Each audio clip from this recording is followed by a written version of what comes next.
Hello everyone, welcome to NET JRF mind. Friends, अभी हमारा हाल ही में पब्लिक एडमिनिस्ट्रेशन का क्रैश कोर्स कंप्लीट हुआ है और आज हम जितना भी पिछले 10 सालों में पब्लिक एडमिनिस्ट्रेशन से रिलेटेड क्वेश्चंस आए हैं आपके नेट जेआरएफ के एग्ज़ाम में, आज हम वही देखने वाले हैं। ठीक है, तो आज की हमारी क्लास जो है वो पिछले 10 सालों के प्रीवियस ईयर क्वेश्चन पर बेस्ड होगी। ठीक है फ्रेंड्स, हमारे यहाँ पर दो टारगेट होंगे। ठीक है, एक तो हमें प्रीवियस ईयर क्वेश्चंस को देखना है कि पब्लिक एडमिनिस्ट्रेशन से कैसे क्वेश्चंस पूछे गए हैं, और दूसरा हमारा यहाँ पर टारगेट होगा रिवीजन करना। ठीक है, हम रिवीजन करेंगे पीवाईक्यू के माध्यम से ही। ठीक है, तो आपको यहाँ पर डरना बिल्कुल नहीं है कि ये तो शायद इंग्लिश में लिखा है, हमें समझ नहीं आएगा, है ना। बिल्कुल नहीं डरना है, क्योंकि मैं आपको हिंदी में ही एक्सप्लेन करूँगी सारा कुछ। ठीक है, तो आप इस क्लास को पूरा देखेंगे। ठीक है, बीच से नहीं छोड़ेंगे। चलिए स्टार्ट करते हैं फिर। सबसे पहला हमारा क्वेश्चन है, देखिए, match the list one with list two. ऐसे क्वेश्चंस बहुत ज़्यादा आते हैं वो मैचिंग करने के लिए। ठीक है, तो यहाँ पर आपको मैच करना है। यहाँ पर आपके थिंकर्स के नाम दिए गए हैं लिस्ट वन में, और लिस्ट टू में आपकी उनसे रिलेटेड थ्योरी दी गई हैं, जो कि हमने अच्छे से किया था अपने क्रैश कोर्स में। ठीक है, देखिए सबसे पहला थिंकर कौन है? टेलर। ठीक है, तो टेलर ने फ्रेंड्स ये बताइए कौन सा थ्योरी दिया था? साइंटिफिक मैनेजमेंट थ्योरी दिया था ना। ठीक है, अब हमें क्या पता चल गया? हमें देखिए ये बिल्कुल पता है।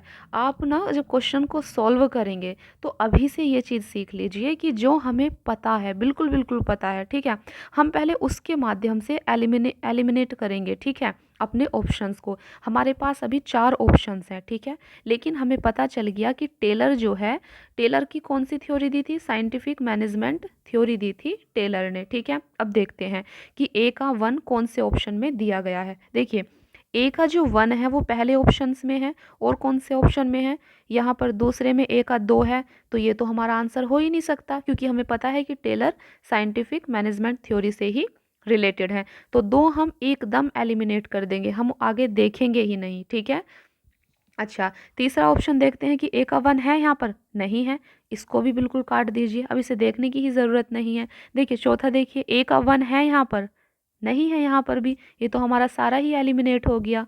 ठीक है, आप ये मेथड यूज़ करेंगे, एलिमिनेशन का जो मेथड है। ठीक है, देखिए अभी हमने बाकी का जो चीज़ें हैं, बाकी के ऑप्शंस को पढ़ा भी नहीं है कि क्या है। सिर्फ हमारी इतनी नॉलेज से कि टेलर ने जो है साइंटिफिक मैनेजमेंट थ्योरी दिया था, ठीक है, उसी से हमारा ये पूरा क्वेश्चन सॉल्व हो गया। हमारा आंसर तो आ चुका है, देखिए पहला हमारा आंसर होगा।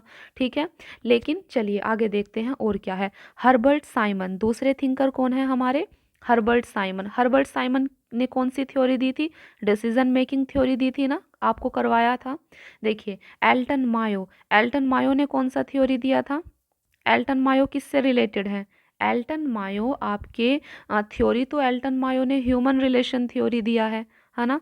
और क्या था इनसे रिलेटेड? और इनसे रिलेटेड था आपका होथर्न एक्सपेरिमेंट, जो ये स्टडी इन्होंने की थी ना, तो ये इनसे रिलेटेड थी। ठीक है, ये आपको पता भी होगा। होथर्न एक्सपेरिमेंट का जो टाइम पीरियड था, कब से कब तक हुए थे ये हुए थे आपके 1924 से 1932 तक। ठीक है, देखिए फ्रेडरिक्स, फ्रेडरिक्स ने कौन सा थ्योरी दिया था? Ecological approach, right. देखिए, तो यहाँ पर हमारी कितनी सारी थ्योरी काम आई, अगर हमें इतना भी याद था तो हमारा क्वेश्चन इजीली हो जाएगा। और आप ये बिल्कुल मत सोचिएगा कि ये अभी क्वेश्चन आ गया है तो नेक्स्ट टाइम नहीं आएगा। ये क्वेश्चन ना फ्रेंड्स बार बार रिपीट करते हैं। ठीक है, इनमें से कुछ भी, इसीलिए आप ना इन्हें लर्न करेंगे। ठीक है, जो हमने एक बार देख लिया वो हमसे गलत नहीं होना चाहिए। हम सब कुछ याद नहीं कर सकते, ठीक है, लेकिन जितना हमारे पास नॉलेज है उसे पक्का कर लीजिए, और उसी के बेसिस पर हमारे क्वेश्चंस सॉल्व होंगे। ठीक है, ये बात आप याद रखेंगे। तो पहला क्वेश्चन हमारा हो गया सॉल्व। चलिए आगे चलते हैं। तो यहाँ पर आपका रिवीजन भी हो गया। टेलर, टेलर ने कौन सी थ्योरी दी थी? Scientific management theory. Herbert Simon ने decision making theory. Elton Mayo ने ह्यूमन रिलेशन थ्योरी दी थी और इन्होंने जो है होथर्न एक्सपेरिमेंट को भी कंडक्ट कराया था। फ्रेडरिक्स ने कौन सी थ्योरी दी थी? इकोलॉजिकल अप्रोच दिया था। ठीक है फ्रेंड्स, अगर आप इस चैनल पर नए हैं तो आप हमारा पब्लिक एडमिनिस्ट्रेशन का क्रैश कोर्स देख सकते हैं। ठीक है, अगर आपको थोड़ा डाउट है, समझ नहीं आ रहा है, ठीक है, और आप इस वीडियो का नोट्स भी अपना, इस क्लास का नोट्स बना लेना। ठीक है, क्योंकि ये बहुत हेल्पफुल होने वाला है। ठीक है, चलिए दूसरा क्वेश्चन देखते हैं। देखिए दूसरा क्वेश्चन है हमारा कि when did Minnowbrook conference 1 take place. जो आपकी मिनोब्रुक कॉन्फ्रेंस है, ठीक है, 1, ये कब हुई थी? क्वेश्चन हमसे ये पूछा गया था। एक चीज़ और बता दूं, ये क्वेश्चन मैंने नहीं बनाए हैं, ठीक है, ये मैंने फ्रेम नहीं किए हैं, ये आपके यूजीसी एनटीए के द्वारा इसको दिया गया है। जो भी आपके नेट जीआरएफ में एग्ज़ाम में क्वेश्चंस आए थे ना, ये वही हैं। ठीक है, ये क्वेश्चन आए हुए हैं, मैंने इनको नहीं बनाया है, इसीलिए आप ध्यान से देखेंगे। ठीक है, देखिए मिनोब्रुक 1 कॉन्फ्रेंस कब हुई थी? तो ये हुई थी हमारी 1968 में। ठीक है, हमने लर्न किया था। ठीक है, अभी देखते हैं तीसरा क्वेश्चन। देखिए, who among the following thinkers rejected the principles of administration as myth and proverbs. कौन सा थिंकर ऐसा है जिसने प्रिंसिपल्स ऑफ एडमिनिस्ट्रेशन को एक मिथ कहकर, ठीक है, कहावतें कहकर, प्रोवर्ब्स कहावतें कहकर जो है रिजेक्ट किया था? तो किसने आलोचना करी थी प्रिंसिपल्स ऑफ एडमिनिस्ट्रेशन की? ये हमने देखा भी था। तो ये जो किया था आपका, ये हर्बर्ट साइमन ने किया था। हर्बर्ट साइमन ने प्रिंसिपल्स ऑफ एडमिनिस्ट्रेशंस की क्या कहा था? इनको एक मिथ कहा था। ठीक है, प्रोवर्ब कहा था, कहावतें, प्रोवर्ब का मतलब कहावतें होता है। तो इनको क्रिटिसाइज किया था, आलोचना की थी हर्बर्ट साइमन ने। ठीक है, तो इसका आंसर आपका हो जाएगा हर्बर्ट साइमन। ठीक है, देखिए आगे देखते हैं। देखिए, who among the following has not made a distinction between public and private administration. कौन सा थिंकर यहाँ पर ऐसा है जिसने पब्लिक और प्राइवेट एडमिनिस्ट्रेशन के बीच में कोई भी अंतर, डिस्टिंक्शन का मतलब अंतर होता है, तो कोई भी अंतर नहीं किया है? ठीक है, ये नॉट वर्ड आप जरूर ध्यान से देखना, यहाँ से मिस्टेक हो जाती है। Who among the following has not made a distinction between public and private administration. किसने पब्लिक और प्राइवेट एडमिनिस्ट्रेशन के बीच में अंतर नहीं किया है? तो कौन था इसका, क्या इसका आंसर होगा? Henry Fayol. ठीक है, आपके भी माइंड में ज़रूर आया होगा जब आप इस क्लास को देखेंगे। तो हेनरी फ्योल थे जिन्होंने पब्लिक और प्राइवेट एडमिनिस्ट्रेशन के बीच में कोई भी अंतर नहीं किया था। ठीक है, तो आपका आंसर ए हो जाएगा। चलिए आगे देखते हैं। फिर से मैच करना है आपको लिस्ट 1 को लिस्ट 2 से। ठीक है, यहाँ पर आपके थिंकर हैं और यहाँ इनसे रिलेटेड कॉन्सेप्ट दिए गए हैं। चलिए देखते हैं। सबसे पहले हम एमपी फॉलेट को देखते हैं। एमपी फॉलेट, आपको याद आ रहा होगा कि एमपी फॉलेट ने किस चीज़ पर ज़्यादा ध्यान दिया था? ये फिजियोलॉजिकल अप्रोच पर ज़्यादा ध्यान दिया था ना। यही थी पहली महिला जिन्होंने ह्यूमन को जो है एक ऑर्गेनाइजेशन में देखा, है ना, ह्यूमन डायमेंशन को जो है इन्होंने बताया। तो एमपी फॉलेट का तो ये हो जाएगा फिजियोलॉजिकल अप्रोच। अब हम यहीं से पहले अपना एलिमिनेशन मेथड को अपनाएंगे। ठीक है, देखिए ए का अगर हमारा 3 है तो ए का 3 पहले में है, ये हमारा आंसर हो सकता है। ठीक है, लेकिन ए का यहाँ पर 2 दिया गया है, तो क्या ये आंसर होगा? बिल्कुल नहीं होगा, देखना ही नहीं है, इसको कट कर दीजिए तुरंत। ठीक है, कम से कम एक तो कम हुआ। देखिए ए का 3 यहाँ दिया हुआ है, तो ये भी हमारा आंसर हो सकता है, और यहाँ भी दिया हुआ है, तो ये भी हमारा आंसर हो सकता है। अभी हम कट नहीं करेंगे, अभी हम आगे चलेंगे।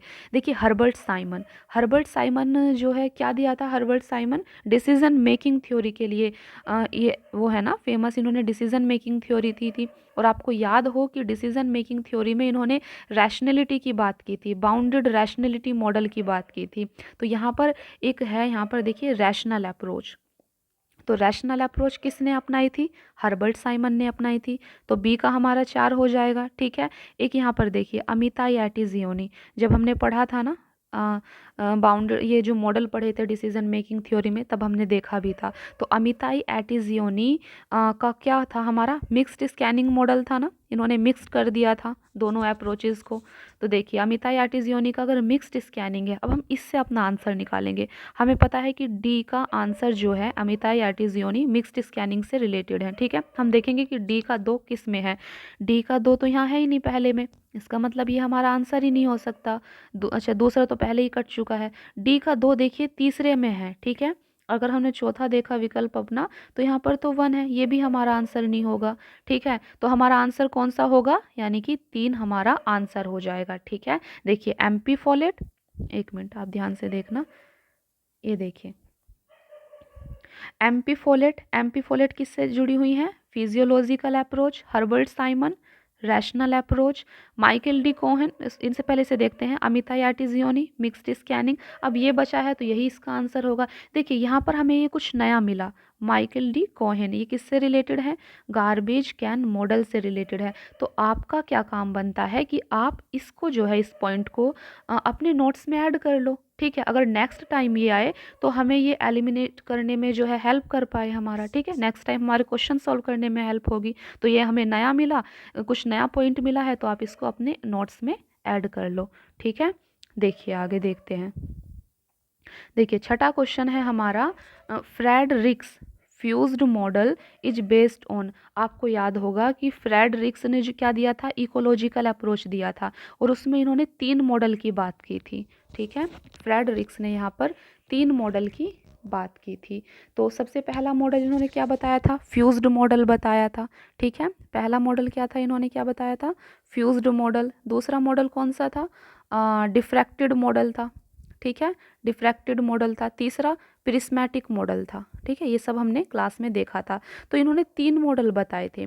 फ्यूज्ड मॉडल में कौन आता था, अंडर डेवलप सोसाइटी जो थी। ठीक है, फ्यूज्ड मॉडल में कौन था, जो अंडर डेवलप सोसाइटी है। डिफ्रैक्टेड मॉडल में कौन था, जो डेवलप सोसाइटी है, जैसे कि अमेरिका की। ठीक है, तीसरा प्रिस्मैटिक में विकासशील सोसाइटी, डेवलपिंग सोसाइटी आ रहा था। ठीक है, सबके हमने फीचर्स भी देखे थे। तो हमें यहाँ इतना पता चल गया, जो फ्यूज्ड मॉडल है, फ्यूज्ड सोसाइटी है, इसमें अंडर डेवलप सोसाइटी आती है। ठीक है, तो एक अंडर डेवलप सोसाइटी की क्या फीचर्स हो सकते हैं, वही हमें देखना है यहाँ पर। तो Fredericks fused model is based on, देखिए जो अंडर डेवलप सोसाइटी होगी, क्या वहाँ पर इंडस्ट्री होंगी, नहीं ना। तो पहला ऑप्शन है हमारा डिपेंडेंस ऑन एग्रीकल्चर, सही है। जो अंडर डेवलप सोसाइटी होगी वो एग्रीकल्चर पर बेस्ड होगी। ठीक है, अटेनमेंट वैल्यू इन सोसाइटी, क्या ये होगा, नहीं होगा। क्यों नहीं होगा, अभी बताऊंगी। ठीक है, तीसरा है डोमिनेशन ऑफ रॉयल फैमिली, बिल्कुल, क्योंकि जो अंडर डेवलप सोसाइटी होती है वहाँ किंग वगैरह होते हैं। ठीक है, हमने देखा भी था। तो ऑब्वियसली कि यहाँ पर जो रॉयल फैमिली है उसका डोमिनेशन होगा ऐसी अंडर डेवलप सोसाइटी में, है ना। डेमोक्रेसी होगी तो नहीं होगा ना, वो तो डेवलप में आ जाएगी। देखिए, तो डोमिनेशन ऑफ रॉयल फैमिली होगा। इकोनॉमिक सिस्टम कैसा होगा यहाँ पर, बार्टर सिस्टम बेस्ड होगा ना। बार्टर सिस्टम का क्या मतलब होता है, वस्तु विनिमय प्रणाली, वस्तु के बदले वस्तु खरीदना और बेचना। ठीक है, वो आपका बार्टर सिस्टम कहलाता है। तो पहले तो यही चलता था, तो अंडर डेवलप सोसाइटी में ये ऑब्वियसली यही होगा कि इकोनॉमिक सिस्टम जो है वो बार्टर सिस्टम पर बेस्ड होगा। ठीक है, तो हमने देखा कि ये हमारा सही है। तो हमारा कितना सही है, ए सी डी, और हमारा पहला आंसर सही हो जाता है। अच्छा, बी हमारा क्यों सही नहीं होगा, ठीक है, ये समझते हैं। देखिए अटेनमेंट वैल्यू का मतलब क्या होता है, अटेनमेंट वैल्यू, अटेन का मतलब होता है प्राप्त करना। ठीक है, समाज में कोई पोजीशन प्राप्त करना, सोसाइटी के अंदर आप अपनी मेहनत से कुछ अटेन करते हैं, कुछ प्राप्त करते हैं। ठीक है, और उसके आधार पर आपकी पहचान बनती है, आपकी आइडेंटिटी बनती है सोसाइटी में। ठीक है, तो ये तो एक डेवलप कंट्री का जो है करेक्टरिस्टिक हो जाएगा ना, ये अंडर डेवलप सोसाइटी का तो नहीं होगा। ठीक है, यहाँ तो जो है देखिए डोमिनेशन हो रहा है रॉयल फैमिली का, लेकिन यहाँ पर अटेनमेंट वैल्यू का मतलब अपने, आपने कुछ प्राप्त किया अपनी मेहनत से, अपने हार्ड वर्क से। ठीक है, अपनी सोसाइटी में एक पहचान बनाई, आइडेंटिटी बनाई। तो यहाँ पर ये इसका जो है ऑप्शन नहीं होगा इसीलिए। ठीक है, चलिए आगे चलते हैं। देखिए 7वां क्वेश्चन है हमारा, Chester Barnard developed a concept in respect of acceptance of authority bye A subordinate from his manager, identify it. तो चेस्टर बर्नार्ड हमने पढ़े थे ना। देखिए चेस्टर बर्नार्ड ने जो है एक एक्सेप्टेंस ऑफ ऑथोरिटी का कॉन्सेप्ट दिया था, अगर आपको याद हो। तो एक्सेप्टेंस ऑफ ऑथोरिटी में इन्होंने एक बात बताई थी हमें, चेस्टर बर्नार्ड ने, कि कोई भी जो बॉस होगा ना, बॉस टाइप जो कोई भी ऑथोरिटी होगी, वो अपनी ऑथोरिटी को तभी एक्सरसाइज कर सकती है जब उसका जो सबॉर्डिनेट है वो उसकी बात को माने, वो उसके ऑर्डर को माने। और इसका भी एक जोन होगा, है ना। जैसे कि कोई ऑफिस है, तो ऑफिस में ही अपने बॉस की बात मानने के लिए ये एम्प्लॉय जो है क्या होगा, बाध्य होगा। ठीक है, ये इस ऑफिस के जोन के अंदर ही इसका ऑर्डर फॉलो करेगा, लेकिन ऑफिस के बाहर ये इसका ऑर्डर फॉलो करने के लिए बाध्य बिल्कुल नहीं है। ठीक है, तो चेस्टर बर्नार्ड से रिलेटेड यहाँ पर क्या होगा, मोटिवेशन मैट्रिक्स बिल्कुल नहीं। Decision making theory, decision making theory तो आपको पता है किसने दिया था, हर्बर्ट साइमन ने दिया था। ठीक है, जोन ऑफ इंडिफरेंस बिल्कुल, तो इसका सही आंसर क्या होगा, सी, जोन ऑफ इंडिफरेंस। ठीक है, चेस्टर बर्नार्ड जो एक्सेप्टेंस ऑफ अथॉरिटी में इन्होंने किसकी बात की थी, जोन ऑफ इंडिफरेंस की बात की थी। ठीक है, देखिए 8वां क्वेश्चन है हमारा, the post 1970 phase in the development of public administration was characterised by. देखिए यहाँ पर हमने जब पढ़ा था ना कि पब्लिक एडमिनिस्ट्रेशन का विकास कैसे हुआ। ठीक है, तो वहाँ पर हमने कई सारे फेज देखे थे कि public politics dichotomy, principles of administration, era of challenges, crisis of identity, और लास्ट में हमने क्या देखा था, पब्लिक पॉलिसी पर्सपेक्टिव। ठीक है, तो हमने देखा था कि लास्ट में आकर जो हमारा एडमिनिस्ट्रेशन है उसने पब्लिक को फोकस में लिया था। ठीक है, जो भी हमारी पॉलिसी बन रही थी वो पब्लिक को ध्यान में रखकर बन रही थी, तो एक वैल्यू यहाँ पर ऐड कर दी गई थी। ठीक है, एक वैल्यू ऐड हुई थी यहाँ पर। तो देखिए द पोस्ट 1970 फेज, उसका अगर आप टाइम पीरियड देखेंगे ना लास्ट वाले का, जब हम डेवलपमेंट देखते हैं पब्लिक एडमिनिस्ट्रेशन का, तो उसका टाइम पीरियड यही होता है 1971 से अब तक। ठीक है, टिल नाउ, तो यही होता है। तो ये भी यही कह रहा है कि the post 1970 phase in the development of public administration was characterised by status क्वेज नहीं, स्टेबिलिटी नहीं, डेवलपमेंट थ्योरी नहीं, वैल्यू ओरिएंटेशन। इसमें क्या चीज़ हुआ था, क्या इसकी विशेषता जुड़ी थी, वैल्यू ओरिएंटेशन हुआ था इस फेज में आकर। ठीक है, देखिए आगे देखते हैं। 8वां क्वेश्चन है हमारा, which of the following is not, not word underline. ठीक है, not one of the functional foreman who sit in the planning room as suggested by F.W. Taylor. आपको याद होगा कि F.W. टेलर जो टेलर थे, टेलर ने एक कॉन्सेप्ट दिया था फंक्शनल फॉरमैन का। ठीक है, फंक्शनल फॉरमैन का इन्होंने कॉन्सेप्ट दिया था, जिसमें 8 जो हैं फंक्शनल फॉरमैन होते थे, जिसको हमने 4 में डिवाइड किया था। ठीक है, देखिए 4 में इनको डिवाइड किया था फंक्शनल फोरमैन को, 8 होंगे ये। ठीक है, और 4 आपके थे प्लानिंग ऑफिसर। ठीक है, और 4 आपके थे अदर 4 प्रोडक्शन ऑफिसर। ठीक है, जो प्लानिंग ऑफिसर थे इनमें कौन आता था, आपका रूट क्लर्क आता था, दूसरा इंस्ट्रक्शन कार्ड क्लर्क आता था, टाइम एंड कॉस्ट क्लर्क, डिसिप्लिनियरन आता था। ठीक है, जो प्रोडक्शन ऑफिसर थे आपके उसमें speed boss, gang boss, repair boss, inspector, ठीक है, ये चारों आते थे। तो यहाँ पर क्वेश्चन क्या है, ध्यान से देखिए, which of the following is not one of the functional foreman, कौन सा इनमें से फंक्शनल फोरमैन नहीं है जो प्लानिंग रूम में बैठता है। ठीक है, तो जो प्लानिंग रूम में बैठते हैं ना, कौन नहीं है यहाँ पर, तो प्लानिंग रूम में हमने देखा कौन सब बैठते हैं, हमारा रूट क्लर्क प्लानिंग रूम में बैठेगा। ठीक है, तो ये तो नहीं होगा इसका आंसर, क्योंकि ये बोल रहा है नहीं, नहीं है। ठीक है, तो रूट क्लर्क तो प्लानिंग रूम में बैठता है। ठीक है, इंस्ट्रक्शन कार्ड क्लर्क भी आपका प्लानिंग रूम में बैठता है, और ये जो है डिसिप्लिनेरियन ये भी आपका प्लानिंग रूम में बैठता है। सिर्फ स्पीड बॉस ऐसा है यहाँ पर फ्रेंड्स जो कि प्लानिंग रूम में नहीं बैठता। तो ये भी तो यही पूछ रहा है कि कौन नहीं है, ये एक प्रोडक्शन ऑफिसर है, जो स्पीड बॉस है ना वो एक प्रोडक्शन ऑफिसर है। तो सही आंसर हमारा ए हो जाएगा। ठीक है, देखिए 10वां क्वेश्चन है हमारा, हमें यहाँ पर मैच द फॉलोइंग ही करना है। ठीक है, देखिए सबसे पहले हैं रैंसिस लिकार्ट, चेस्टर बर्नार्ड, क्रिसार्गियरिस और कुर्ट लेविन। यहाँ पर ये देखिए, सबसे एक चीज़ ध्यान रखना, हमें सब कुछ नहीं आता होगा एग्ज़ाम में भी। ठीक है, हमें ये देखना है कि हमें क्या आता है और फिर उसके ऊपर हमें काम कर कर अपने आंसर तक पहुंचना है। ठीक है, यहाँ पर देखिए जो सबसे ज़्यादा हमें चेस्टर बर्नार्ड हमने बार बार देखा है। ठीक है, तो पहले हम चेस्टर बर्नार्ड को देखेंगे।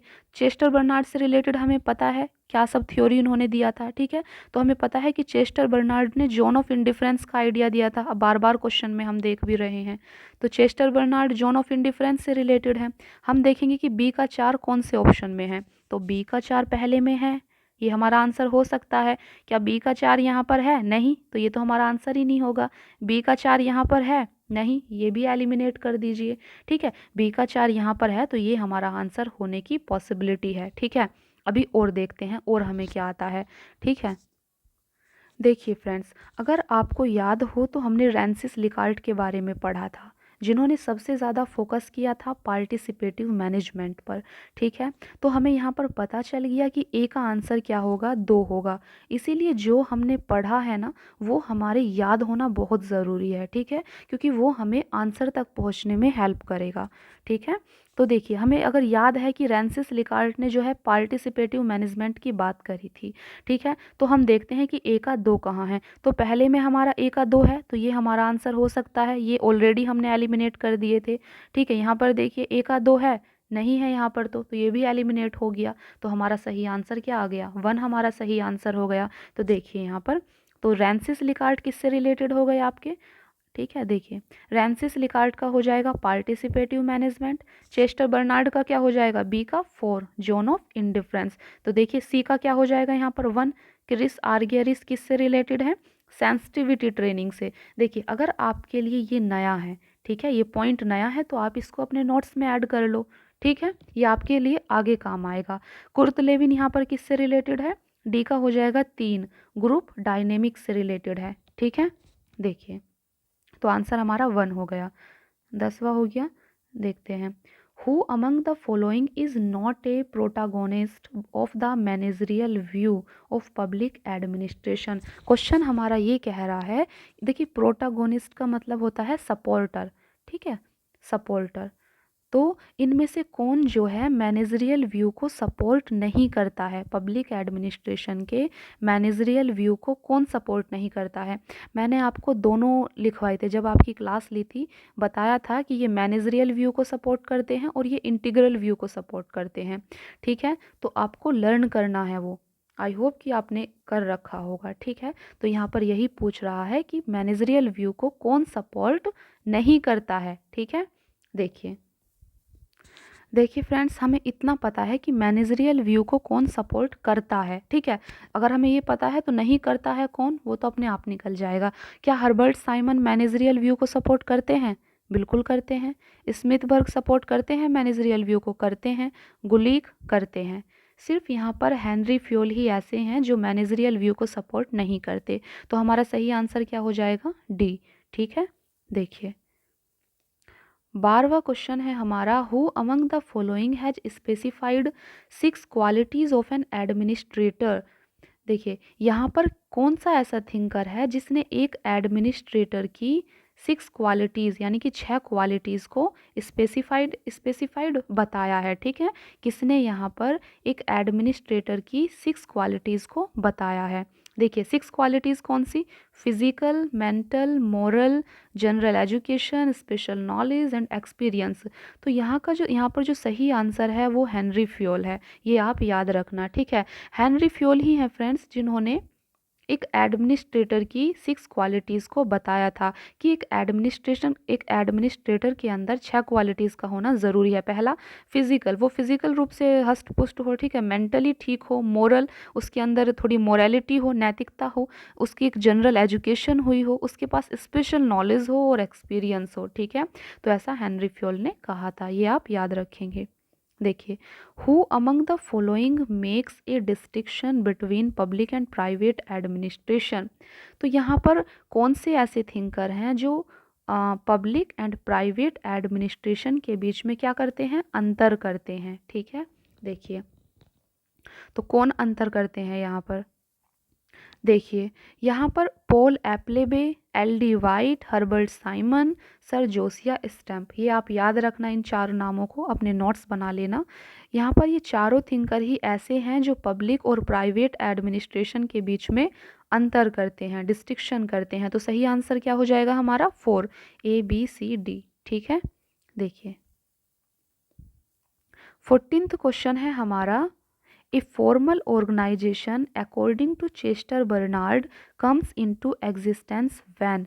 तो यहाँ पर चेस्टर बर्नार्ड के अकॉर्डिंग हमें सोचना है। तो चेस्टर बर्नार्ड का क्या मानना था कि एक फॉर्मल ऑर्गेनाइजेशन जो है वो कब एग्जिस्टेंस में आती है।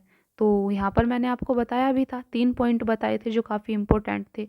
ठीक है, तो देखिए चेस्टर बर्नार्ड के अकॉर्डिंग एक फॉर्मल ऑर्गेनाइजेशन कब एग्जिस्टेंस में आती है। पहला ऑप्शन है हमारा, there are persons who are willing to contribute action.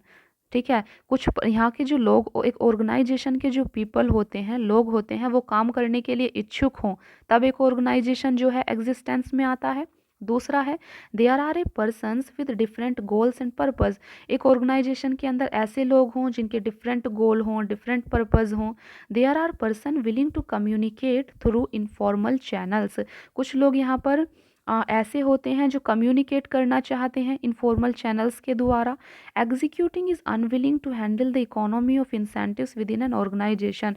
और एग्जीक्यूटिव इज अनविलिंग, अनविलिंग ना चाहते हुए इकोनॉमिक एंड इंसेंटिव्स को उन्हें हैंडल करना पड़ रहा हो ऑर्गेनाइजेशन के, ठीक है। तो चेस्टर बर्नार्ड के अकॉर्डिंग कब एक ऑर्गेनाइजेशन जो है एग्जिस्टेंस में आता है? तो सबसे पहले मैं आपको एक चीज़ बता दूं कि यहाँ पर चेस्टर बर्नार्ड, जब मैंने आपको बताया था, क्लास ली थी, तो 3 पॉइंट बताए थे इनके बारे में। देखिए देखिए चेस्टर बर्नार्ड ने एक ऑर्गेनाइजेशन के 3 एलिमेंट बताए थे, ठीक है। पहला एलिमेंट इन्होंने बताया था कम्युनिकेशन, कि एक ऑर्गेनाइजेशन के अंदर कम्युनिकेशन का होना बहुत ज़रूरी है, ठीक है। दूसरा पॉइंट इन्होंने बताया था विलिंगनेस टू वर्क, ठीक है।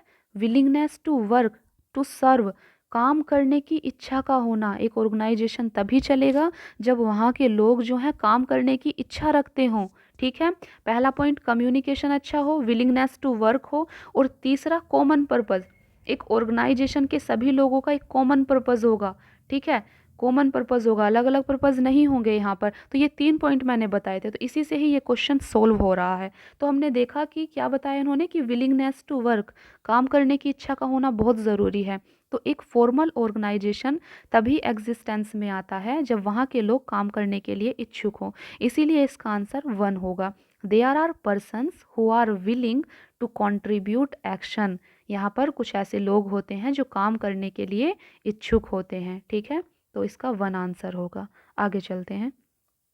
देखिए which of the following are characteristics of prismatic model of Fredericks. यहाँ पर हमें जो फ्रेडरिक्स ने 3 मॉडल बताए थे, अभी एक बार और क्वेश्चन आया था, 3 मॉडल कौन से बताए थे? फ्रेडरिक्स ने जो है इकोलॉजिकल अप्रोच दिया था और उसमें 3 मॉडल की बात की थी। एक तो फ्यूज्ड मॉडल, दूसरा प्रिस्मेटिक मॉडल, तीसरा डिफ्रैक्टेड मॉडल, ठीक है। देखिए तो यहाँ पर जो है हमें प्रिस्मेटिक मॉडल के कैरेक्टरिस्टिक्स बताने हैं। तो सबसे पहले आपको पता होना चाहिए कि प्रिस्मेटिक मॉडल में कौन सी सोसाइटी आती है। तो यहाँ पर एक डेवलपिंग सोसाइटी आती है, ठीक है, एक विकासशील सोसाइटी यहाँ पर आएगी। तो विकासशील एक डेवलपिंग सोसाइटी के कुछ मैंने आपको कैरेक्टरिस्टिक्स बताए थे। पहला फॉर्मेलिज्म होगा, बिल्कुल होगा। हेट्रोजेनिटी, हेट्रोजेनिटी का मतलब होता है विविधता का होना, ठीक है, विषम जातीयता का होना, विविधता का होना, तो बिल्कुल होती है एक डेवलपिंग सोसाइटी में विविधता, हेट्रोजेनिटी। ओवरलैपिंग, बिल्कुल ओवरलैपिंग होती है, ठीक है। दिस इज़ नॉट, ये ऑप्शन हमारा नहीं होगा। ब्यूरो ऑफ ऑफिस, ये नहीं होगा, ठीक है। तो जो एक प्रिस्मेटिक मॉडल के कैरेक्टरिस्टिक्स हैं यहाँ पर कौन से हो जाएंगे? ए बी सी, पहला हमारा आंसर हो जाएगा, ठीक है, ए बी सी। देखिए तो हाँ, यहाँ पर क्वेश्चन है हमारा, हम 16वें क्वेश्चन पर आ चुके हैं, ठीक है। देखिए अभी आप आराम से पूरी क्लास आप देखेंगे, थकना मत, ठीक है। देखिए name the editor of the book towards a new public administration Minnowbrook perspective. तो ये बुक किसकी है यहाँ पर? Towards a new public administration Minnowbrook perspective. तो ये किसने लिखी थी ये वाली बुक? आपको याद होगा ये फ्रैंक मैरिनी की बुक थी, ठीक है। तो देखते हैं आगे 17 question. Who among the said like physics और chemistry administration is governed by principles. तो किसने कहा था कि फिजिक्स और केमिस्ट्री जैसे कि प्रिंसिपल्स के आधार पर चलते हैं, वैसे ही एडमिनिस्ट्रेशन भी जो है वो किसके द्वारा गवर्न होता है? प्रिंसिपल के द्वारा, ठीक है। तो ये यहाँ पर किसने कहा था? तो फ्रेंड्स ये स्टेटमेंट जो है आपके ये गुलिक का था, ठीक है, आप इसको याद रखना। कुछ भी नया मिल रहा है तो आप उसको अपने नोट्स में ऐड कर सकते हैं, ठीक है। देखिए 18वां क्वेश्चन देखते हैं। Which of the following statements are correct about development administration. तो यहाँ पर जो है डेवलपमेंट एडमिनिस्ट्रेशन के बारे में कौन सा स्टेटमेंट्स जो हैं करेक्ट हैं? तो हमने लास्ट क्लास में डेवलपमेंट एडमिनिस्ट्रेशन ही देखा था, अगर आपको याद हो, ठीक है। देखिए तो डेवलपमेंट एडमिनिस्ट्रेशन जो है किस चीज़ पर फोकस करता है? इट इज़ चेंज ओरिएंटेड, बिल्कुल चेंज ओरिएंटेड होता है। इट्स ऑब्जेक्टिव आर सिंपल, नहीं, इसके ऑब्जेक्टिव बिल्कुल भी सिंपल नहीं होते हैं, ठीक है। It is dynamic and flexible, जी, ये डायनेमिक और फ्लेक्सिबल होता है। It is concerned with new task, हाँ, ये न्यू टास्क पर फोकस करता है। तो सही आंसर हमारा हो जाएगा 1, 3 एंड 4। किस में दिया हुआ है ये? बी में, 1, 3 एंड 4, ठीक है। देखिए 19वां क्वेश्चन है हमारा मैचिंग द फॉलोइंग हमें करना है लिस्ट 1 को लिस्ट 2 से। यहाँ पर सबसे पहले देखते हैं हमें क्या आता है। चेस्टर बर्नार्ड, बिल्कुल हमें पता है इनके बारे में। इनकी एक बुक है द फंक्शंस ऑफ एग्जीक्यूटिव, ठीक है, ये हमें बिल्कुल अच्छे से याद है। तो चेस्टर बर्नार्ड की book the functions of the executive, A का 3 है। सबसे पहले देखते हैं ए का 3 किस में दिया। ए का 3 पहले में है, आंसर हो सकता है। ए का 2 है, इसको एलिमिनेट कर दो, बिल्कुल कट कर दो। यहाँ पर ए का 3 है, ठीक है। चौथे में जो है ए का 2 है, एलिमिनेट कर दो तुरंत, ठीक है। देखते हैं हेनरी फ्यूल। हेनरी फ्यूल हमें पता है, हेनरी फ्यूल जो है इसका क्या होगा हेनरी फ्यूल का? Principles of management. तो हेनरी फ्यूल जो है प्रिंसिपल्स ऑफ मैनेजमेंट, इनकी ये बुक भी थी, ठीक है। तो बी का हमारा 2 हो जाएगा। फिर से देखते हैं, तो बी का 2 यहाँ पर है, आंसर हो सकता है। यहाँ पर ये पहले ही एलिमिनेट हो गया। तीसरे में बी का 4 दिया है, इट मीन्स कि ये तो हमारा आंसर नहीं होगा। हमारा आंसर क्या होगा? 1 हमारा आंसर हो जाएगा, ठीक है। देखते हैं, तो ए का 3 चेस्टर बर्नार्ड का क्या हो गया? The functions of executive. Henry Fayol B का 2, प्रिंसिपल्स ऑफ मैनेजमेंट। गुलिक का यहाँ पर क्या है? सी का 4 दिया है, बेसिस ऑफ ऑर्गेनाइजेशन। और डी का 1, टेरी का क्या दिया है यहाँ पर? डेलीगेशन। ये आप याद रखना, ठीक है। टेरी जो है किससे रिलेटेड है? डेलीगेशन से रिलेटेड है। एक न्यू पॉइंट है आपके लिए, तो इसको नोट्स में ऐड कर लेना। टेरी डेलीगेशन से रिलेटेड है। आगे चलते हैं, देखिए 20वां question. Which one of the following is the goal of scientific management? Scientific management theory हमने जो देखी थी उसका गोल क्या था, ठीक है। अगर आपको ने उसको ध्यान से समझा है तभी आप इस आंसर को कर पाएंगे, इस क्वेश्चन को कर पाएंगे। देखिए साइंटिफिक मैनेजमेंट थ्योरी का गोल क्या है यहाँ पर? क्या साइंटिफिक मैनेजमेंट थ्योरी जो है एम्प्लॉयमेंट को जनरेट करने पर फोकस करती थी? ऐसा तो हमने नहीं देखा था, है ना। तो नहीं, ये तो आंसर नहीं होगा। जनरेटिंग एम्प्लॉयमेंट नहीं। मैक्सिमाइजिंग सोशल वेलफेयर पर क्या फोकस करती थी साइंटिफिक मैनेजमेंट थ्योरी? बिल्कुल भी नहीं। हायर इंडस्ट्रियल एफिशिएंसी, ठीक है। देखते हैं वेलफेयर ऑफ द वर्कर्स, क्या वर्कर्स के वेलफेयर पर फोकस करती थी साइंटिफिक मैनेजमेंट थ्योरी? नहीं, ठीक है। तो इसका सही आंसर है फ्रेंड्स सी, बिल्कुल। जो साइंटिफिक मैनेजमेंट थ्योरी है वो एक ऑर्गेनाइजेशन की प्रोडक्शन को बढ़ाना चाहती थी ना, कि कैसे उसका प्रोडक्शन जो हो मैक्सिमाइज हो, ठीक है। तो हायर इंडस्ट्रियल एफिशिएंसी, तो साइंटिफिक मैनेजमेंट थ्योरी किस पर फोकस करती है? हायर इंडस्ट्रियल एफिशिएंसी पर फोकस करती है। हमारा सही आंसर हो जाएगा सी, ठीक है।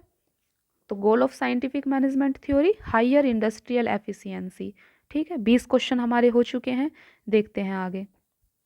देखिए which of the following factors did not contribute to the evolution of the scientific management theory?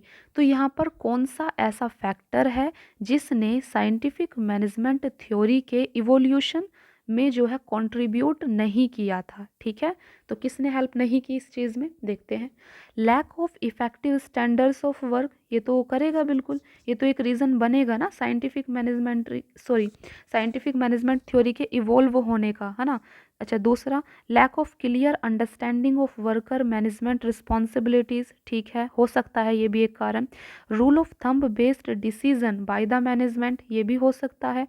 Proper job design and economic incentives to workers, ये नहीं हो सकता। तो ये भी तो यही पूछ रहा है कि कौन सा कारण नहीं है जो साइंटिफिक मैनेजमेंट थ्योरी के इवोल्यूशन में कंट्रीब्यूट नहीं करता। तो हमारा सही आंसर इसका हो जाएगा 4, प्रॉपर जॉब डिज़ाइन। ये तो बिल्कुल भी इससे रिलेट नहीं कर रहा है, ठीक है। तो हमारा सही आंसर जो है 4 हो जाएगा, ठीक है। ये बाकी करते हैं, बाकी जो है इसके इवोल्व होने में हेल्प करते हैं, ठीक है। देखिए 22वां क्वेश्चन देखते हैं।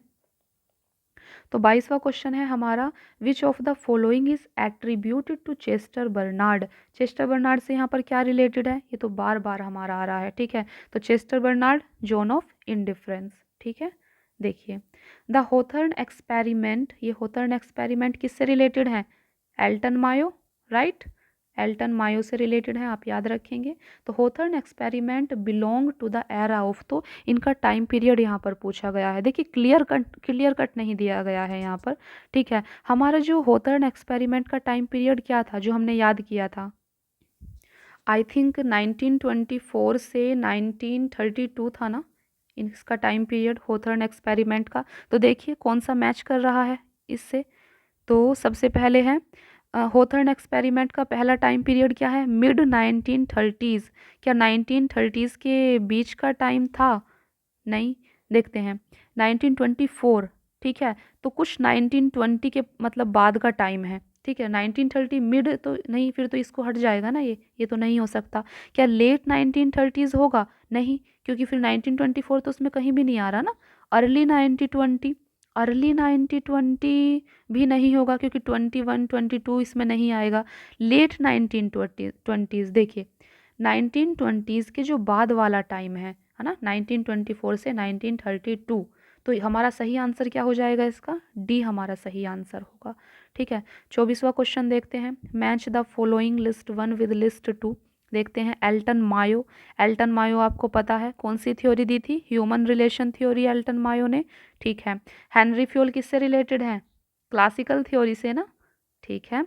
अच्छा इसको एलिमिनेट करें, पहले करते हैं एलिमिनेट। ए का हमारा क्या हो गया, 3 हो गया। तो ए का 3 किस में है, पहले में है, आंसर होगा, बिल्कुल आंसर नहीं होगा। दूसरा तीसरा आंसर नहीं होगा, ये हो सकता है, ठीक है। बी का हमें पता चल गया कि 1 है, तो बी का 1 इसमें है लेकिन इसमें नहीं है, तो ये भी हमारा आंसर नहीं होगा। देखिए पहला हमारा आंसर हो जाएगा, बाकी हमें देखना भी नहीं ज़रूरत पड़ी। अब आई थिंक आपको समझ आ गया होगा कि कैसे हम अपनी लिमिटेड नॉलेज से क्वेश्चन सॉल्व कर पाते हैं, ठीक है, आंसर तक पहुंच जाते हैं। तो देखिए देख लेते हैं आगे, निकोलस हेनरी, तो सी का क्या है यहाँ पर, देखिए 4। तो निकोलस हेनरी जो है आपके, ये न्यू पब्लिक मैनेजमेंट से रिलेटेड है, इस नाम को आप याद रखेंगे, ठीक है। निकोलस हेनरी किससे रिलेटेड है, ये न्यू पब्लिक मैनेजमेंट से रिलेटेड है। डी का यहाँ पर क्या हो जाएगा, टेलर का, टेलर तो आपको पता ही है, साइंटिफिक मैनेजमेंट थ्योरी हो जाएगा, ठीक है। तो ये हो गया हमारा पहला, हमारा आंसर हो गया यहाँ पर। देखते हैं आगे, 25वां क्वेश्चन आ गया है। हम देखिए 25वां question, which of the following are the main features of scientific management theory. Scientific management theory के मेन फीचर्स क्या हैं यहाँ पर, ठीक है, हमें बताना है साइंटिफिक मैनेजमेंट थ्योरी के मेन फीचर्स। देखते हैं, देखिए a single administrative science whose principles were applicable not only to business, ठीक है, but also to government, religious and other organisation. तो साइंटिफिक मैनेजमेंट थ्योरी जो है यहाँ पर ये बोल रहे हैं कि जो इसके प्रिंसिपल्स हैं वो सिर्फ बिजनेस पर ही अप्लाई नहीं होते, बल्कि सरकार पर, जितनी भी धार्मिक संस्था हैं, धार्मिक चीज़ें हैं उन पर, और अदर ऑर्गेनाइजेशन सब पर लागू होते हैं, ठीक है। क्या ऐसा था, क्या टेलर ने जब साइंटिफिक मैनेजमेंट थ्योरी को दिया था कहीं भी उसने कहा था कि रिलीजियस, धर्म, सरकार, इन चीज़ों की बात की थी, नहीं। क्योंकि टेलर जब साइंटिफिक मैनेजमेंट थ्योरी दी थी उसने सिर्फ बिजनेस की बात की थी ना, सिर्फ ऑर्गेनाइजेशन की बात की थी, सिर्फ बिजनेस की बात करता था, उसने कहीं भी रिलीजियस एक्टिविटी या सरकार इन सब की बात वो नहीं कर रहा था। तो हमारा ये आंसर नहीं होगा, ठीक है। तो हमारा ये मेन फीचर नहीं हो सकता। अच्छा देखिए दूसरा है फंक्शनल फॉरमैन, बिल्कुल जब हम जो टेलर ने साइंटिफिक मैनेजमेंट थ्योरी दी थी उसने एक फंक्शनल फोरमैनशिप का कॉन्सेप्ट दिया था, तो ये हमारा आंसर हो जाएगा। Separation of planning and execution, functional foreman में उसने 8 फोरमैन बताए थे जिनको 4 में डिवाइड किया था, प्लानिंग ऑफिसर, प्रोडक्शन ऑफिसर। तो यही तो बोल रहा है कि separation of planning and execution, 4 यहाँ पर प्लान करते थे और 4 उसको एग्जीक्यूट करते थे, तो ये भी हमारा आंसर हो जाएगा। डिफरेंशियल पीस वर्क प्लान, बिल्कुल एक पीस वर्क प्लान ये बन चुका है, तो हमारा सही आंसर यहाँ पर क्या हो जाएगा, 2 3 4, 2 3 4, ये ए हमारा सही आंसर हो जाएगा, ठीक है। देखते हैं आगे, देखिए which are the themes of new public management. New public management हमने पढ़ा था, न्यू पब्लिक मैनेजमेंट की यहाँ पर क्या थीम है, तो आपको याद होगा कि what is new public management. New public management क्या होता है, न्यू पब्लिक मैनेजमेंट जो है आपका मेनली ये PPP इस पर बेस है। इसका मतलब है पब्लिक प्राइवेट पार्टनरशिप, यहाँ पर जो सरकार है वो प्राइवेट इंस्टीट्यूशंस की क्या लेती है, हेल्प लेती है, ठीक है। तो यहाँ पर ये सरकार और प्राइवेट इंस्टीट्यूशन दोनों मिलकर बेटर काम करती हैं, ठीक है। यही था न्यू पब्लिक मैनेजमेंट। तो देखते हैं क्या थीम हो सकती है। Adoption of private sector practices, बिल्कुल सरकार जो है यहाँ पर प्राइवेट सेक्टर की प्रैक्टिसेस को एडोप्ट ही तो करती है न्यू पब्लिक मैनेजमेंट में, ठीक है। तो ये हमारा आंसर होगा। दूसरा है improved reporting and monitoring mechanism, यहाँ पर इम्प्रूव्ड किया जाता है चीज़ों को, तो ठीक होगा। परफॉर्मेंस बेस्ड टारगेट हमारे होते हैं, सही होगा। Adoption of public sector practices, public sector की प्रैक्टिसेस को थोड़ी अडोप्ट किया जा रहा है यहाँ तो प्राइवेट सेक्टर की प्रैक्टिसेस को हम अडोप्ट करते हैं ना, उनकी जो कार्य कुशलता है, एफिशिएंसी है, प्राइवेट सेक्टर में हम देखते हैं कि ज़्यादा बेटर तरीके से काम होता है ना। सरकार में आप देखते हैं कि कितना लेट लतीफ़ी और कैसे करप्शन वगैरह चीज़ें होती हैं, ठीक है। तो यहाँ पर प्राइवेट सेक्टर की प्रैक्टिसेस को अडॉप्ट करना है, जो भी उनकी अच्छी अच्छी चीज़ें हैं ना हम सब उसको अडॉप्ट करेंगे, ठीक है। मतलब गवर्नमेंट उसको अडॉप्ट करती है न्यू पब्लिक मैनेजमेंट के द्वारा, ठीक है। तो यहाँ पर पब्लिक सेक्टर की प्रैक्टिसेस को अडॉप्ट नहीं किया जाता, तो ये हमारा नहीं होगा। सही आंसर क्या हो जाएगा, ABC। सही आंसर हमारा हो जाएगा ABC दूसरा, ठीक है। देखिए 26 क्वेश्चन हमारे हो चुके हैं, हम आ चुके हैं 27 क्वेश्चन पर। Arrange the evolutionary phases of public administration in ascending order. हमने पढ़ा था ना कि पब्लिक एडमिनिस्ट्रेशन का विकास कैसे हुआ, तो वही है, जो भी इसका मतलब फेज थे ना उसको क्रोनोलॉजिकल ऑर्डर में आपको असेंडिंग ऑर्डर में लगाना है, ठीक है। तो सबसे पहले कौन सा जो फेज था, फिर कौन सा आया, हमने देखा था। तो सबसे पहले बताइए इसमें कौन सा आया था। तो सबसे पहले था इसमें politics administration dichotomy, first number पर था। इसके बाद कौन सा था, प्रिंसिपल्स बने थे एडमिनिस्ट्रेशन के, तो प्रिंसिपल्स ऑफ एडमिनिस्ट्रेशन दूसरे नंबर पर। फिर तीसरे नंबर पर एरा ऑफ चैलेंजेस, चौथे नंबर पर क्राइसिस ऑफ आइडेंटिटी, और पांचवें नंबर पर पब्लिक पॉलिसी पर्सपेक्टिव, ठीक है। तो हमें इनको इस तरीके से लगाना है। देखते हैं, सबसे पहले हमारा बी आना चाहिए, तो बी सबसे पहले दूसरे ऑप्शन में है। देखिए और तो कहीं बी है भी नहीं, हमारा सही आंसर हो जाएगा 2, ठीक है। फिर हमारा दूसरे नंबर पर ए होना चाहिए, ए है। तीसरे पर सी होना चाहिए, सी है। फिर डी होना चाहिए, फिर ई होना चाहिए, तो हमारा सही आंसर ये हो जाएगा, ठीक है। देखते हैं आगे। देखिए Rensis Likert has identified 4 systems of management on the basis of nature of authority and control of organisation. तो यहाँ पर रैंसिस लिकार्ट ने 4 जो हैं कुछ मैनेजमेंट के सिस्टम बताए थे, ठीक है। किस बेसिस पर, नेचर ऑफ अथॉरिटी के बेसिस पर, ये हमने देखे थे, ठीक है। आपको इन्हें अरेंज करना है असेंडिंग ऑर्डर में, असेंडिंग ऑर्डर ऑफ एफिशिएंसी। सबसे पहला कौन सा इसमें आएगा बताइए। सबसे पहले आएगा आपका एक्सप्लॉइटेटिव ऑथोरिटेटिव, फर्स्ट नंबर पर। दूसरे नंबर पर कौन सा आएगा, बेनिवोलेंट ऑथोरिटेटिव। तीसरे नंबर पर कंसल्टेटिव लीडरशिप, ठीक है। और चौथे नंबर पर था आपका पार्टिसिपेटिव, ये हमने देखा भी था। तो बताइए कौन सा आंसर होगा। सबसे पहले डी आना चाहिए, डी, और डी सिर्फ एक ही ऑप्शन में हमें दिख रहा है, फोर्थ ऑप्शन में, तो ये हमारा आंसर हो जाएगा, ठीक है। चलिए आगे चलते हैं। देखिए 29 क्वेश्चन है हमारा। Which of the following are the advanced ideas of Mary Parker Follett. Mary Parker Follett देखा था, तो मैरी पार्कर फोलेट ने कौन कौन से थ्योरी कॉन्सेप्ट को दिया था, देखते हैं। फंक्शनल फोरमैनशिप, नहीं, फंक्शनल फोरमैनशिप किसने दिया था, ये तो टेलर ने दिया था, तो ये तो हमारा होगा नहीं, this is not, wrong answer, ठीक है। हाँ, मैरी पार्कर फोलेट ने कंस्ट्रक्टिव कॉन्फ्लिक्ट की बात की थी, है ना, कंस्ट्रक्टिव कॉन्फ्लिक्ट की बात की थी, तो ये हमारा आंसर हो जाएगा। क्या जोन ऑफ एक्सेप्टेंस होगा, ये भी नहीं होगा, ये हर्बर्ट साइमन से रिलेटेड है। जोन ऑफ एक्सेप्टेंस हमारा हर्बर्ट साइमन से रिलेटेड है, ठीक है। जबकि जोन ऑफ इंडिफरेंस जो था वो चेस्टर बर्नार्ड से रिलेटेड था, यहाँ पर आप याद रखेंगे इस चीज़ को। इंटीग्रेशन हमारा मैरी पार्कर फोलेट से रिलेटेड है, तो सही आंसर हमारा हो जाएगा बी एंड डी। कहाँ पर है, तीसरे ऑप्शन में है, बी एंड डी, ठीक है। कंस्ट्रक्टिव कॉन्फ्लिक्ट और इंटीग्रेशन, ये हमारा सही आंसर होगा। फिर हमारा तीसरा क्वेश्चन है मैच द लिस्ट 1 लिस्ट 2, ठीक है। देखते हैं डिसीजन मेकिंग थ्योरी किसने दी थी, decision making theory Herbert Simon. A का कौन सा हो जाएगा, 3 हो जाएगा ना, हर्बर्ट साइमन। तो ए का 3 कहाँ है, देखिए एकदम देखिए, जो आपको पता है ना पहले एलिमिनेट करने पर फोकस कीजिए। डिसीजन मेकिंग हमने देखा, हमें तो आंसर ही मिल गया तुरंत, क्योंकि ए का 3 सिर्फ एक ऑप्शन में है, यही हमारा आंसर हो जाएगा, और तो कोई होगा भी नहीं। ठीक है, देख लेते हैं। इकोलॉजिकल अप्रोच किसने दिया था? फ्रेडरिक्स ने दिया था ना। न्यू पब्लिक एडमिनिस्ट्रेशन, ये काफ़ी इंपॉर्टेंट है, याद रखेंगे। न्यू पब्लिक एडमिनिस्ट्रेशन से क्या चीज़ रिलेटेड थी? मिनी ब्रुक कॉन्फ्रेंस, है ना। मिनोब्रुक कॉन्फ्रेंस 1968 में जो हुई थी, 3 हुई थी ना ये मिनोब्रुक कॉन्फ्रेंस। तो ये किससे रिलेटेड है? न्यू पब्लिक एडमिनिस्ट्रेशन से रिलेटेड है। ठीक है, डेवलपमेंट एडमिनिस्ट्रेशन से कौन रिलेटेड थे? एडवर्ड वीडनर, लास्ट क्लास में हमने देखा था। डेवलपमेंट एडमिनिस्ट्रेशन से रिलेटेड हैं आपके एडवर्ड वीडनर। ठीक है, ये आप ये याद रखेंगे। तो ये हमारे फ्रेंड्स 30 क्वेश्चंस हो चुके हैं पब्लिक एडमिनिस्ट्रेशन के। ठीक है, तो आज की क्लास बस इतनी ही।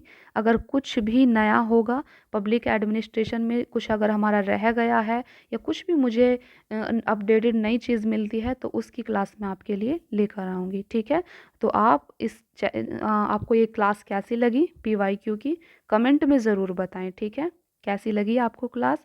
लाइक शेयर सब्सक्राइब ज़रूर करें। ठीक है, थैंक यू।